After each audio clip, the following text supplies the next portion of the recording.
जय हिंद to all of you, welcome back to our YouTube channel. आज हम इस वीडियो में पढ़ेंगे फ्रेज। फ्रेज होता क्या है, फ्रेज के टाइप्स क्या है। पहली बात कि फ्रेज होता क्या है, what is phrase. Phrase is a part of sentence, ये सेंटेंस का पार्ट ही होता है। और क्या होता है sir, phrase is a group of phrase is a group of word which does not give complete idea or meaning। क्या होता है फ्रेज? फ्रेज होता है एक ग्रुप ऑफ वर्ड होता है जो कंप्लीट आइडिया को नहीं बताता है, ना ही कंप्लीट मीनिंग को कन्वे कर पाता है। एक चीज और इसमें हम नोट करेंगे कि इसमें ना फ्रेज में क्या होता है, फ्रेज में सब्जेक्ट और वर्ब नहीं होता है। सब्जेक्ट में क्या नहीं, फ्रेज में क्या नहीं होता है, सब्जेक्ट और वर्ब नहीं होता है।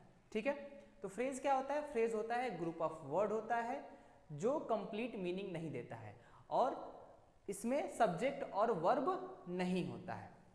एक चीज और ध्यान रखिएगा, फ्रेज सेंटेंस का पार्ट तो है बट ये कंप्लीट मीनिंग नहीं देता है। आइए कुछ एग्जांपल्स देखते हैं और एग्जांपल के सहारे से हम समझते हैं।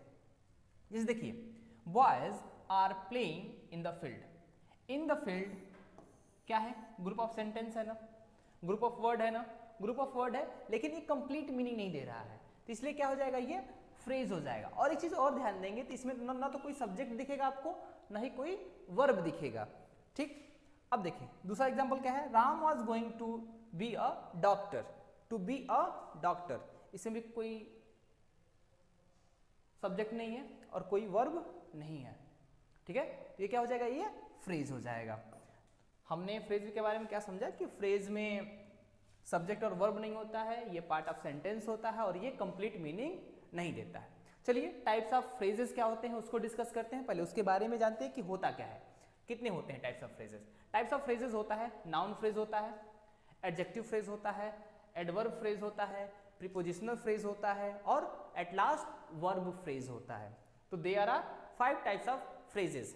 पहला नाउन फ्रेज, दूसरा एडजेक्टिव फ्रेज, तीसरा एडवर्ब फ्रेज, चौथा प्रीपोजिशनल फ्रेज और at the last 5th verb phrase. अब इसके आगे इस वीडियो में हम एक एक टाइप्स को डिटेल डिस्कस करेंगे इजी एग्जांपल्स के साथ। तो चलिए आगे बढ़ते हैं। नाउन फ्रेज होता क्या है? अच्छा आप बताइए, नाउन होता क्या है? नाउन सेंटेंस में कैसे काम करता है? नाउन सेंटेंस में सब्जेक्ट की तरह आता है या ऑब्जेक्ट की तरह आता है? वैसे ही जो नाउन फ्रेज होगा ना वो भी एज अ सब्जेक्ट आएगा या एज अ ऑब्जेक्ट आएगा। वो ऑब्जेक्ट किसका हो सकता है? ऑब्जेक्ट ऑफ वर्ब भी हो सकता है, ऑब्जेक्ट ऑफ प्रीपोजिशन भी हो सकता है। समझ में आ रही है मेरी बात? तो नाउन फ्रेज क्या हो सकता है? Noun phrase can be subject और object of the sentence and it acts as a noun. Example देखेंगे हम लोग। देखिए, the tall boy is my friend. जो टॉल बॉय है ये सब्जेक्ट की तरह ट्रीट हुआ है और इसको हम ना इसको किसी भी नाउन से क्या कर सकते हैं, रिप्लेस कर सकते हैं। तो हम ये भी कह सकते हैं कि जो भी नाउन फ्रेज होता है ना वो किसी पर्टिकुलर नाउन से रिप्लेस हो सकता है। ठीक, तो देखिए the tall boy is my friend, इसमें द टॉल बॉय क्या है, नाउन फ्रेज है। सी बॉट अ न्यू कार, इसमें अ न्यू कार क्या है? अ न्यू कार ऑब्जेक्ट है, ऑब्जेक्ट ऑफ द सेंटेंस है कि नहीं है? तो ऑब्जेक्ट ऑफ द सेंटेंस है तो ये क्या हो जाएगा, ये हो जाएगा नाउन फ्रेज। ठीक है, आगे बढ़ते हैं। आगे पढ़ेंगे हम लोग एडजेक्टिव फ्रेज क्या होता है। देखिए एडजेक्टिव का काम क्या है, किसी भी नाउन या प्रोनाउन को क्वालिफाई करना या मॉडिफाई करना।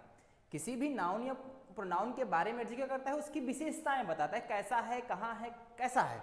ठीक, तो वैसे ही जो एडजेक्टिव फ्रेज होगा ना वो भी किसी नाउन या प्रोनाउन को क्या करेगा, क्वालिफाई या मॉडिफाई करेगा। एडजेक्टिव फ्रेज एडजेक्टिव की तरह ही काम करता है। तो देखेंगे हम, it works as an adjective and describe a noun और प्रोनाउन। ये एडजेक्टिव की तरह काम करता है और नाउन या प्रोनाउन को डिस्क्राइब करता है। चलिए कुछ एग्जांपल देखते हैं। मैंने पहला एग्जांपल लिखा है कि the boy in the blue shirt is my brother. लड़का जो किसमें है, ब्लू शर्ट में है, मेरा भाई है। लड़का जो ब्लू शर्ट में है वो मेरा भाई है। तो the in the blue shirt किसको क्वालिफाई कर रहा है, इसके बारे में एडिशनल जानकारी दे रहा है, एडिशनल जानकारी दे रहा है ना इसके बारे में, द बॉय के बारे में। तो ये क्या हो जाएगा, ये हो जाएगा एडजेक्टिव फ्रेज हो जाएगा। क्लियर है, आगे बढ़ते हैं। शी वोर अ dress made of silk. Dress कैसा है, ड्रेस कैसी ड्रेस पहनी है उसने, तो मेड ऑफ सिल्क। तो ये क्या हो जाएगा, ये हो जाएगा एडजेक्टिव फ्रेज। एडजेक्टिव फ्रेज क्या होता है, एडजेक्टिव फ्रेज नाउन या प्रोनाउन को क्वालिफाई करता है, मॉडिफाई करता है, उसके बारे में एक इंफॉर्मेशन देता है। और एडजेक्टिव फ्रेज सेंटेंस में एडजेक्टिव की तरह ही काम करता है। सिंपल है ना, यहां तक आपको समझ में आ गया होगा। चलिए आगे बढ़ते हैं। एडवर्बियल फ्रेज क्या होता है, देखिए एडवर्बियल फ्रेज ना works as an adverb. Adverbial phrase क्या करता है, एडवर्ब की तरह काम करता है। ये किसको क्वालिफाई करता है सर, ये क्वालिफाई करता है किसी भी वर्ब को, किसी भी एडजेक्टिव को, किसी भी अनदर एडवर्ब को। ये वर्ब को भी क्वालिफाई करता है, ये एडजेक्टिव को भी क्वालिफाई करता है, और ये एडवर्ब को भी क्वालिफाई करता है। ठीक, तो it works as adverb and qualifies a verb, adjective और अनदर एडवर्ब। एडवर्ब फ्रेज क्या करता है, किसी भी वर्ब, एडजेक्टिव और अनदर एडवर्ब को क्वालिफाई करता है, उसके बारे में बताता है। इट यूजुअली टेल्स हाउ, कैसे हुआ, कब हुआ, कहां हुआ, क्यों हुआ, समथिंग हैपेंस, कुछ भी होता है तो उसके बारे में बताता है कि कब, क्यों, कहां, कैसे हुआ।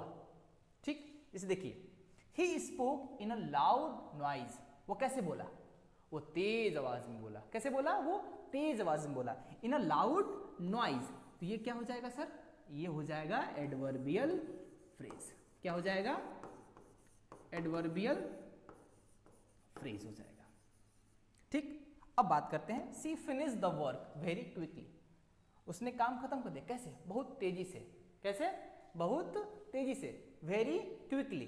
तो क्या हो जाएगा very quickly sir, adverbial adverbial adverbial phrase हो जाएगा, एडवर्बियल फ्रेज हो जाएगा। ठीक है, तो हमने क्या देखा, हमने देखा कि एडवर्बियल फ्रेज जो होता है वो एडवर्ब की तरह काम करता है और किसी भी वर्ब, एडजेक्टिव और एडवर्ब को क्वालिफाई करता है। ठीक, आपको ये समझ आ गया एडवर्बियल फ्रेज। आगे बढ़ते हैं। प्रीपोजिशनल फ्रेज क्या होता है, प्रीपोजिशनल फ्रेज जो होता है ना, आप प्रीपोजिशनल फ्रेज में एक चीज देखेंगे कि जो भी प्रीपोजिशनल फ्रेज है, जो भी प्रीपोजिशनल फ्रेज है वो किसी ना किसी एक प्रीपोजिशन से क्या हुआ होगा, स्टार्ट हुआ होगा। कभी कभी आप पाएंगे कि जो भी प्रीपोजिशनल फ्रेज है ना वो एडवर्ब की तरह भी काम कर रहा है। ठीक है ना, तो एडवर्ब की तरह काम कर रहा है तो वो एडवर्ब होगा, लेकिन साथ ही साथ क्या होगा, प्रीपोजिशनल फ्रेज भी होगा। समझ रहे हैं आप कि जो भी प्रीपोजिशनल फ्रेज होता है वो प्रीपोजिशन से स्टार्ट होता है। कभी कभी कुछ सिनेरियो ऐसे बन जाते हैं कि वो कैसे काम करता है, एडवर्ब की तरह काम कर रहा होगा, तो क्या कहेंगे उसको, हम प्रीपोजिशनल फ्रेज भी कहेंगे और एडवर्बियल फ्रेज भी कहेंगे। सिंपल है ना, आगे बढ़ते हैं। मतलब इसको देख लेते हैं, बढ़ेंगे नहीं भाई, आगे नहीं बढ़ेंगे। प्रीपोजिशनल फ्रेज क्या होता है, a prepositional phrase begins with a preposition and ends with a noun और प्रोनाउन। प्रीपोजिशन से स्टार्ट होगा और किसी नाउन या प्रोनाउन पे खत्म होगा। जैसे एग्जांपल देखिए, Ram is sitting on the table. कहां बैठा है, टेबल पर। किससे स्टार्ट हुआ, प्रीपोजिशन से, खत्म किस पे, नाउन पे। समझ में आ रही मेरी बात कि जब भी प्रीपोजिशनल फ्रेज होगा एक तो वो प्रीपोजिशन से स्टार्ट होगा और किसी नाउन या प्रोनाउन पे खत्म होगा। जैसे he will leave in the memory, sorry he will leave in the morning. वो कब जाएगा, वो सुबह में जाएगा। तो इन द मॉर्निंग क्या हो जाएगा, प्रीपोजिशनल फ्रेज हो जाएगा। क्यों होगा सर, देखिए इन क्या होता है, प्रीपोजिशन होता है, मॉर्निंग नाउन है। The dog is barking at you, at you तो क्या हो जाएगा, एट यू, एट यू हो जाएगा प्रीपोजिशनल फ्रेज। एट क्या है सर? प्रीपोजिशन है। यू क्या है? प्रोनाउन है। हो गया ना? तो प्रीपोजिशनल फ्रेज क्या होता है? नाउन या प्रोनाउन पे खत्म होता है, प्रीपोजिशन से शुरू होता है। कभी कभी ये एडवर्बियल फ्रेज भी हो जाता है। क्लियर है? आगे बढ़े। लास्ट हमारा बचा हुआ है वर्ब फ्रेज बचा हुआ है। वर्ब फ्रेज को डिस्कस कर लेते हैं। वर्ब फ्रेज क्या होता है? देखिए, आपने पढ़ा होगा सेंटेंस में एक सब्जेक्ट होता है, हेल्पिंग वर्ब होता है, मेन वर्ब होता है और ऑब्जेक्ट होता है। तो हेल्पिंग वर्ब से लेकर मेन वर्ब तक, हेल्पिंग वर्ब से लेकर मेन वर्ब को कौन सा फ्रेज कहते हैं? हम लोग वर्ब फ्रेज कहते हैं। क्या कहते हैं? वर्ब फ्रेज कहते हैं। देखिए, a verb phrase is consist of a main verb and helping verb. ये क्या क्या रखता है? किससे मिलकर बना होता है? हेल्पिंग वर्ब और मेन वर्ब से मिलकर बना रहता है। हेल्पिंग वर्ब और मेन। जैसे मैंने कहा राम इज प्लेइंग, तो इज क्या है सर? हेल्पिंग वर्ब है। प्लेइंग क्या है सर? मेन वर्ब है। ये दोनों मिलकर कौन सा फ्रेज बनाते हैं सर? तो हम कहेंगे वर्ब फ्रेज बनाता है। कौन सा फ्रेज बनाता है? वर्ब फ्रेज बनाता है। वैसे ही Sanju is reading book. Sanju क्या कर रहा है? संजू किताब पढ़ रहा है। Sanju is reading book. तो ये क्या हो जाएगा? Helping verb. रीडिंग क्या हो गया? Main verb. तो दोनों मिलकर कौन सा फ्रेज बना है? ये बना है सर वर्ब फ्रेज। ठीक है, ये हमारा फ्रेज वाला चैप्टर खत्म होता है यहीं पे। हम अपने डिस्क्रिप्शन बॉक्स में एक प्रैक्टिस सेट को अटैच कर देंगे। आप वीडियो के नीचे डिस्क्रिप्शन से आप उस प्रैक्टिस सेट को डाउनलोड करेंगे, उसको सॉल्व करेंगे और हमें बताएंगे कि आपको कितना समझ में आया। Thank you so much. बने रहिए हमारे साथ। Do like, subscribe and share with your friends and tell us how do you feel after watching this video. जय हिंद।